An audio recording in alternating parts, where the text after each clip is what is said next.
All righty, everyone. It looks like we are live here out on the broadcast of Career Alchemy. I am your host, Lori Swanson, the CEO of InspireTech and the founder of Career Alchemy Academy, a coaching community for women in tech who gather in support of each other and to create goals and go after their goals and reach their goals inside of their careers at the same time that they're managing their mind and their energy and truly becoming uh, aligned with what brings them the most joy and through our work, which is our form of service. So I always love talking about Career Alchemy Academy, and I love talking about whatever our topic is. And today's topic is a good one. It's called This Is Me Waiting for You to Respond About My Career Request. That's the title. Like, this is me waiting for you to respond. Those are some great memes out there, right? Have you seen them? This is me waiting for you to respond to my text message. And when we're talking about careers, this is me waiting for you to respond to my email, waiting for you to respond to my resume, for you to respond to some sort of career request, right? So I want to talk about that today, and I want to give you the a four-step email. I guess I'll call it an email process, like follow-up process. So four-step follow-up process, because there's lots of parts to a career journey. And one of them is follow-up. So this will make sense in a second. And where it all came from was I was on a call with fellow entrepreneurs that I meet with, and like Career Alchemy Academy for Women in Tech, I have a community that I meet with of other women entrepreneurs. And like Career Alchemy Academy, I like to think it's so inspiring.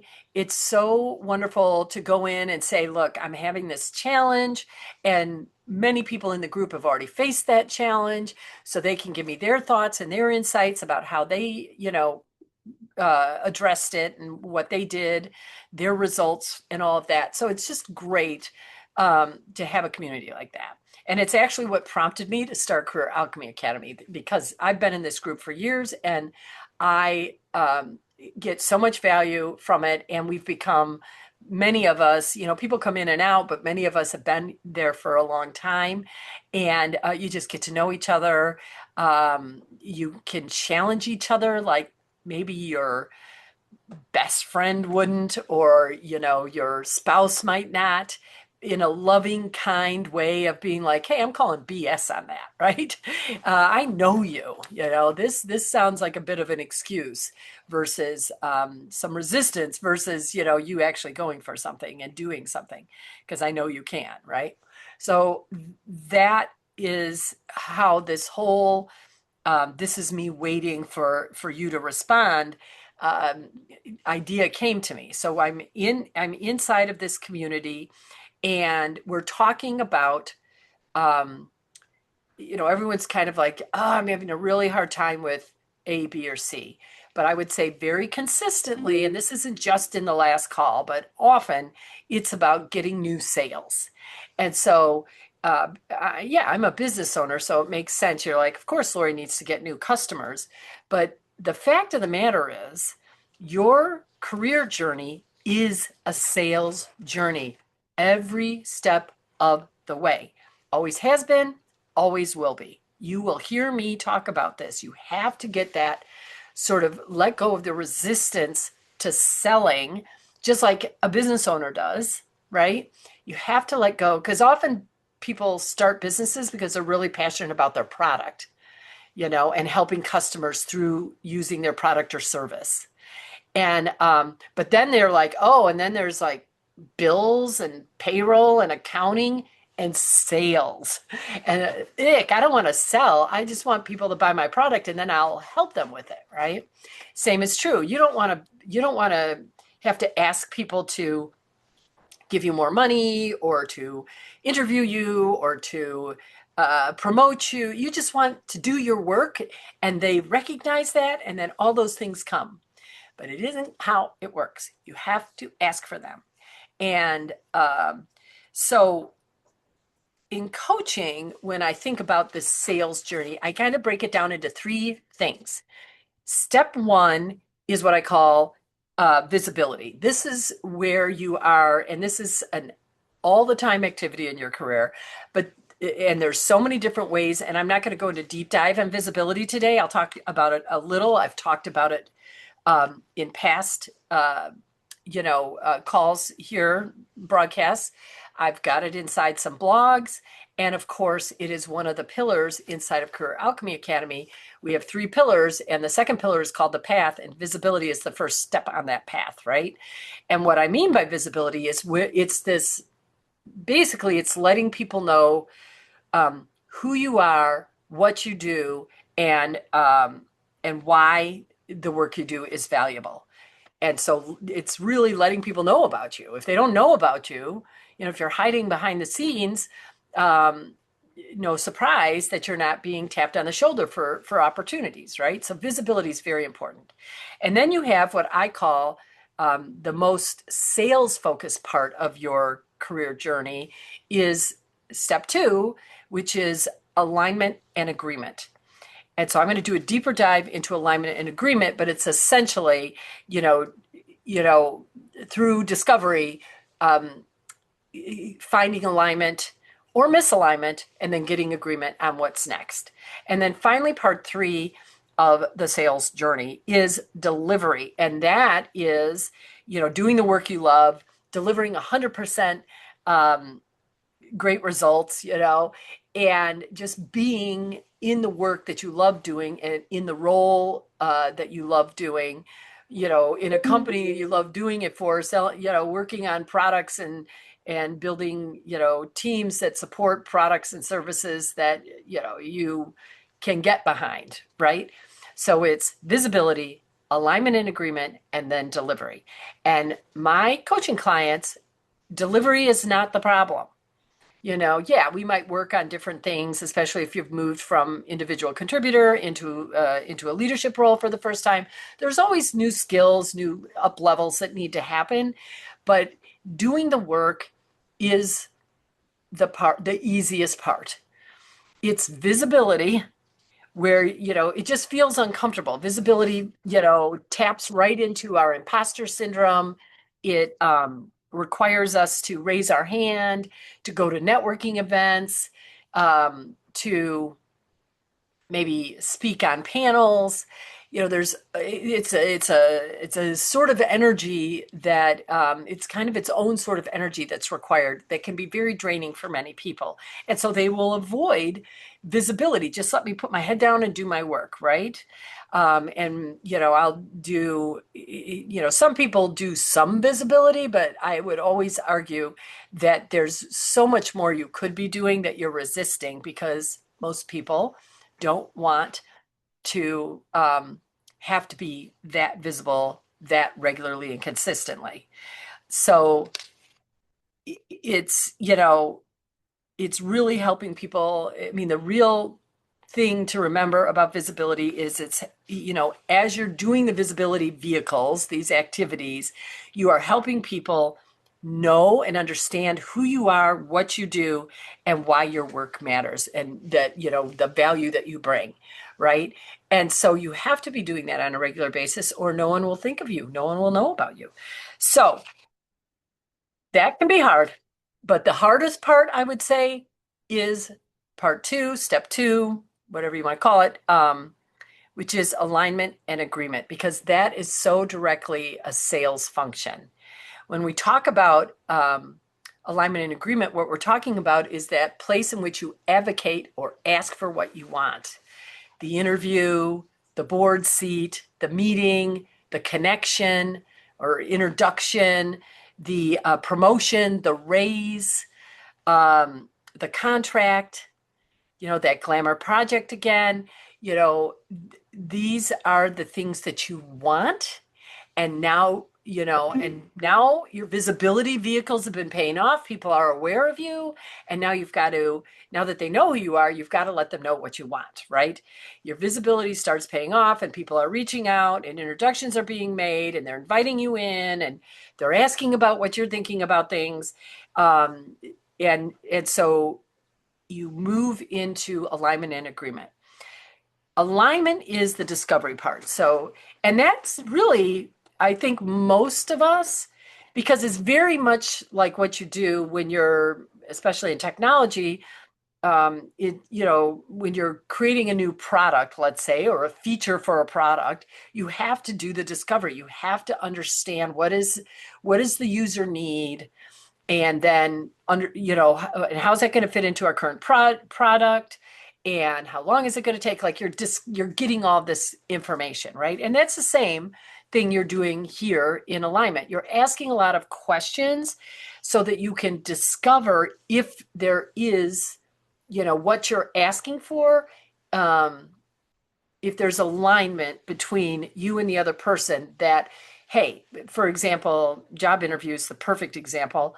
You have a job opening. Do I fit the job opening? Let's have a conversation. Let's get alignment that yes, I do have the right background. And then we'll get agreement that you will move me forward in the interview process. That's just one really simple example. Alignment is getting the questions to determine if it does make sense, or what does make sense for the next step. And sometimes it's misalignment. And that's also, you get agreement, this is misaligned. And our next step is, shake hands and go on our merry way, right? But often there's going to be, hopefully there will be some sort of alignment that this person knows lots of people in the fintech industry, and you've understood that they know lots of people, and specifically they have a number of contacts with the CIOs or the VP of technology, and that would be a good conversation for you to have. And so we've now got an alignment. They know people. These are people you want to meet. So now we need to get agreement. Will they make these introductions, right? Will they help you out and make those introductions? Or, if you've got your own product and you need money, you need to get some capital. Maybe they're making introduction into angel investors and things like that, that person has a bunch of contacts within that community, and you would like them to make some introductions for you. So all of that hopefully explains you're getting alignment, just making sure that, what I'm looking for, you can help me with. Or if there's a misalignment, if what I'm looking for you can't help me with, we're okay with that and we move on. Time saved, no more wasted time. We've got a clear, definitive next step, which is, shaking hands. Or we have a clear, definitive next step, which could be reviewing the resume, or making the introduction, like I said, or creating the documentation with your help so that you can put through the raise so that can be approved, right? So we've got all these little agreements that are happening. But no matter what, almost always, you get the agreement and then you have to follow up. So maybe you're just following up with a resume, or maybe you're following up with a reference letter. Maybe you're following up with your speaker one sheet because you're looking to get on that panel. Maybe you're following up with a reference, someone they can talk to beyond a letter. So there might be different things that you're following up on. Maybe, if we're talking about inside of your organization and your boss is the person you're getting agreement on, you're going to follow up with a list of your projects, sort of like, you did it in your performance review, and now you're going to specifically try to advocate for this raise, and you're going to help your boss advocate for you on your behalf. And so you need to give them the right, information, empower them to do that for you. So there's lots of follow-up that needs to happen. And often follow-up, so you send over the documents or whatever they want, and then you crickets, right? And so then you have to follow up again. So I often say following up is not a one-time thing either. It can be twice or three times or four times. Ultimately, you follow up until you get a definitive yes or definitive no, like the action that we agreed upon has taken or it's not going to be taken. And if you don't have one or the other, then what you have is you making a lot of assumptions about why it's not happening. You're being ghosted, maybe, but that isn't good enough for me, right? Someone who's actively pursuing sales and I don't want to make an assumption about what's going on with you and why you're not returning my call. I want you to tell me. And so the follow-up process, and I'll also talk about what happens when you're still not getting response. So there's also a way to do that.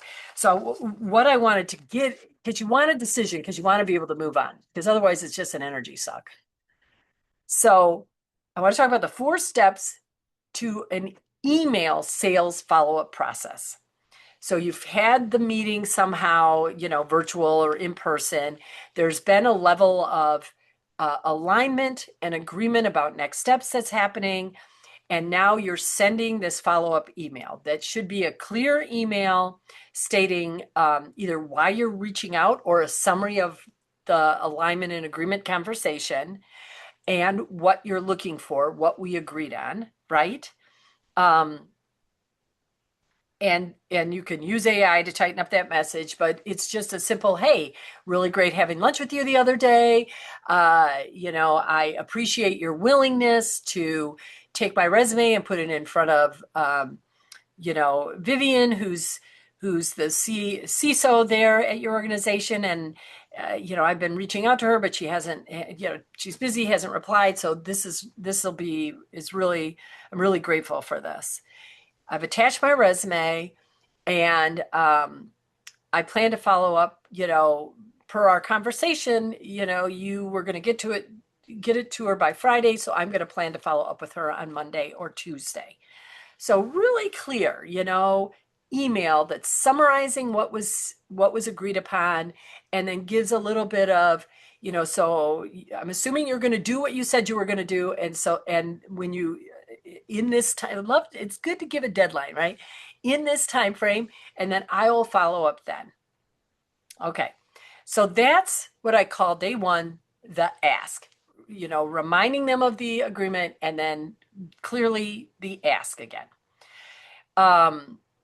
I always say in that, and I talk about that, sort of getting implied permission is that call to action at the end that once you do this, I will do that. You said you'd get to her by Friday with that, and I'm going to go ahead and follow up on Monday or Tuesday. So I always think you want to keep the ball in your control. Like just like any basketball game, the more minutes you're holding the ball, the better chance you have of winning the game. And so we want to keep the ball in our court, and an implied call to action at the end, this sort of implied permission is a way to keep the ball back. Plus, it's a motivator. They're like, ooh, geez, I better do this because they said they're going to follow up with me or with that person by this time. Okay, so then in the email process, that's day 1. You've done the follow-up right after the lunch or the next day, whatever it is, very quickly after alignment and agreement has been set. Then, let's say, let's use the example of you following up with them. So you're waiting to hear back from them. They haven't replied back. And now you're in 3 days later. I usually say day 4, you'll do another follow-up with them. Just making sure that I know how busy things could. I call it the bump because you're just going to forward your last message in the email chain. You'll just forward that so they can go back and look at what was said. And you just say, I know how busy things can get. I'm just bumping this message back to the top of your inbox. Let me know how you'd like to proceed. I'm planning to follow, and again, that implied permission, I'd always throw that in there. I'm planning to follow up with you on Friday unless I've heard from you, sort of thing. Then you wait another 3 to 5 or so days and you do something I call the humor. So at this point, and I did this quite a bit when I was a recruiter, because as a recruiter, you're calling companies all the time. They've posted a job and you just want them to work with you, right? You want them to choose you as their partner in recruiting. So as an external recruiter, so you can go out and find the people for them to fill the job. So I do the initial thought, hey, the first email, hey, I saw you have this posting, this is what I do. I've attached a couple of reference letters. I'd love to jump on a call to see how we might be able to help you fill this more quickly. Crickets. So day 4, I'm bumping this message up. Maybe you attach something else. Maybe it's specific about the market right now for data engineers or something that would be pertinent to them. And you just bump up your message. Now you're on the 3rd email follow-up, which is a few days after the second one. And in this one, I think it's nice to put in a little bit of humor. And I will say as a recruiter, I would say something. Sometimes I would just send a message and say, your worst nightmare here again in your inbox. And that might be in the subject line because that's catchy, right? It isn't, do you want to talk about your job opening? Instead, it's like your worst nightmare has arrived. And then I will just joke and say, here I am again, your worst nightmare, wanting to talk to you about filling your jobs, um, coming to you with more candidates to solve your hiring problem. Please get back to me so we can, jump on a call, or please let me know when you're available to talk. So doing that, and I will follow up if I haven't heard anything. Implied permission. There's also, if you go to inspiretech.com and you look under career resources and go to my blog, to this particular blog, the one that says, this is me waiting. I have a really cute video that you could attach. And again, always cognizant of the relationship of the person, would they receive some humor or maybe a little bit of humor, but not a lot. But I put in there a link to Mr. Bean, if you know who he is. And it's just him kind of standing in a cornfield, waiting. And so it's kind of funny. And you could put in the subject line, this is me waiting, dot, dot, dot. And then there's this video, and then you could follow up with your email. But humor will often be the thing. They'll be just like, oh my God, I have to reply to them because they're not going to stop. Because look at what they're doing now. They're sending me Mr. Bean videos. Finally, 2 weeks later, somewhere in the 10 to 14 day range, and we're talking about this 4-step email process. Step 4 is what I call closing the energetic loop. So the energetic close. Again, just because we haven't heard anything doesn't mean it's a no. It could be not now, not yet. It could be, there could be so many things happening. This person could have had a sudden illness or, an illness in their family. There could be some shifting priorities inside the organization, and this role has been placed on just temporary hold. It's not out in the world hold, but it's just underneath the priority of another role that they have to complete the interviewing process on. We don't know that, and they're not necessarily going to share it with us. I used to do internal recruiting for a company, and they wouldn't even let me know sometimes who's going out searching for people that they temporarily don't need candidates for this role because of whatever reasons, right? So it isn't you. It just happens. And so there could be lots of different reasons, an internal fire, that they have to put out in, especially in technology, that'll happen. There's 100 possibilities. So it isn't no. It isn't no. It's just not now, not yet, I'll get to it. There's all of that's what's really happening. We don't have a no. So we want to close the loop without burning a bridge. So sending an email that says something like, it seems other priorities may be taking your attention. I'm going to plan to follow up again in 3 weeks, 4 weeks. You pick it. You, again, sensing what you do already know. Like as a recruiter, I know that sometimes they're not calling me back because they're trying to fill that job on their own. They've just posted it, they're trying to fill it on their own. So, not pay a fee, right? So, it might be 2, 3, 4 weeks before they realize that either A, they can't find somebody, or B, they made an offer and that person turned them down. And now it's become a real priority for them. And then they're calling me back. So, that could be another, not a no. It's just like, hey, we got someone in the pipe that we're trying to, make an offer to. And then in their minds, they're thinking, if that person turns us down, I'm calling Lori. I'm going to work with her. So you want to close the loop without burning the bridge. So something like, it seems other priorities, maybe taking your attention. I'm going to plan to follow up again in X many weeks, or days, or whatever the timing feels right for you. If I don't hear from you sooner, that's always one of my favorite things. Again, that's a little bit of implied, or a lot of implied permission, but it's really saying, if I don't hear from you sooner, and I will tell you often, they'll be like, this person's relentless, and they're not feeling bad. They don't feel bad about you. They just have a sense that you're going to keep coming back to them, and they want to also close the loop, however that is. Meaning they want to schedule the call, they want to tell you to follow up in January, they want to tell you that they're never going to work with you. They're just going to want to get that off their plate at some point. And often it happens in 3 or 4 that we go, it is a no or it is a yes. But we're no longer in limbo land, because that is an energy drain like nothing else. And we want out of limbo land. We want a clear yes or no. And if we can't give that, we do that energetic close of the loop where we give them more space, but we are also letting them know this isn't done because you have not said no, right? So that's how I, as a recruiter, that was kind of my process that worked really, really well for me.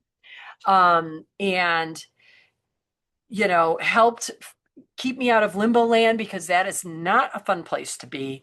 And we can hope for a yes always. We want to get a yes, right? But if we don't have a yes, then we want to know. Anything's better than crickets, or we don't know. Anything's better than that. So you're always going for a clear yes or no. Don't be afraid of the no. I've talked about that in past blogs. Like, go for the no's. That shifts your energy. But no surprises, no wondering, no waiting. Just go for the yes. If you don't get the yes, get the no, and then you can move on and keep finding new ways to advance your career. You can get the agreement is a no, or the agreement is a yes, and you then keep moving that one forward. If it's a no, you can go and shift your energy into different directions. So a yes is great. A no is useful, but it's that waiting that stalls your momentum, and it's your commitment to follow up and getting the yes or the no that brings that momentum and energy back. So I hope that was helpful. I think the main thing to really get out of what I was talking about today is we're always working on visibility. We're working on alignment and getting alignment and agreement for different things throughout our career. And we're also paying attention to how we deliver inside of our career, and really making that like top notch. And so all of these areas can use coaching, right? So I'd love to be that coach for you. And if you've been thinking about it, reach out to me, DM me, put a message in the comments, email me, Lori at Inspire Tech, and let's jump on a call and we'll see if we have alignment. If I'm your coach and you agree I'm your coach, then we will move forward and we'll begin delivering on your career dreams. How does that sound? I'll talk to all of you soon. Thank you so much for tuning in or listening to the recording. It's always my pleasure and joy to be here. Peace. And happy Thanksgiving to all of you in the United States that will be celebrating Thanksgiving and being grateful for every little thing.